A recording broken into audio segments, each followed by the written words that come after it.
সবাই বলে যে সয় সে রয়, কিন্তু কেউ এটা বলে না যে সয় সে ক্ষয়ও, তার কিছুটা ক্ষতিও হয়তো হয়। সবাই আপনার ধৈর্যের বাহবা দেবে, সহ্যের কদর করবে, মানিয়ে নেওয়ার জ্ঞান দেবে, নিজেদের সহ্য সীমার গল্প শোনাবে, কিন্তু ভেতরে ভেতরে শেষ হয়ে যাওয়া আপনিটাকে কেউ আবিষ্কার করবে না। সবাই আপনার বদলে যাওয়াটাই দেখবে, বদল হওয়ার কারণটা খুঁজবে না।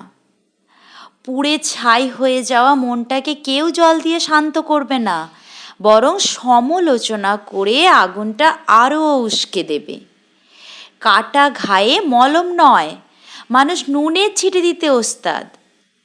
আবার আপনার সহনশীলতা অন্যদের কাছে এমন একটা অভ্যাসে দাঁড়িয়ে যাবে, সে আপনি একটা দিন অসহ্য হয়ে প্রতিবাদ করলেই আপনি ভালো থেকে মুহূর্তে খারাপ হয়ে যাবেন।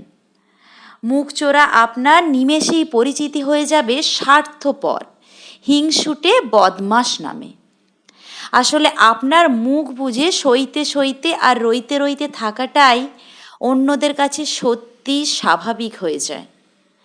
তখন আপনি গলা ফাটিয়ে আপনার সঙ্গে হওয়া অন্যায়ের কথা চিৎকার করে বললেও তারা শুনবে না। আপনার চোখের নিচের কালি তাদের চোখে আঙুল দিয়ে দেখিয়ে দিলেও দেখবে না।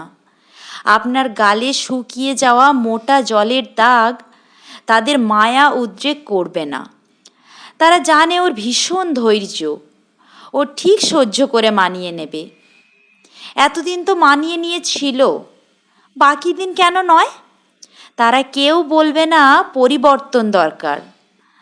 তাই সহ্য ঠিক ততক্ষণ করুন যতক্ষণ সেটা আপনার সহ্যের সীমার মধ্যে থাকে, সহজ থাকে, স্বাভাবিক থাকে।